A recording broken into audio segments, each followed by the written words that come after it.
ป้าทุกคนยนต์ประเทศไทยทุกคนนี่แหละโคตรบัดนอกเนาะทุกคนมาเห็นยนต์ประเทศไทยทุกคนสลอสแหละเนาะทุกคนเบิ่งสายเบิ่งครัวได้ทุกคนเอ้ยเนาะนี่บ่แอร์เอเชีย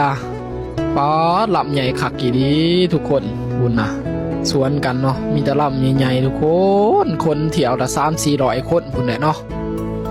มื้อนี้เฮาก็สิเดินทางกลับกรุงเทพกันทุกคนบ่าวน้อมก็สิไปต่อเครื่องบินอยู่กรุงเทพทุกคนสนามบินลอนเมืองหัวหน้าจองตั๋วไว้ให้ทุกคน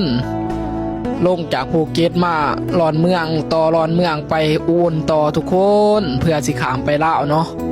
หัวหน้าบอกใส่ประสบการณ์เอาเองเด้อขึ้นเครื่องเนาะทุกคนคอยกับครั้งแรกอีดีทุกคนที่ได้ประสบการณ์คนเดียวขึ้นเครื่องปกติหัวหน้าพาขึ้นเนาะทุกคน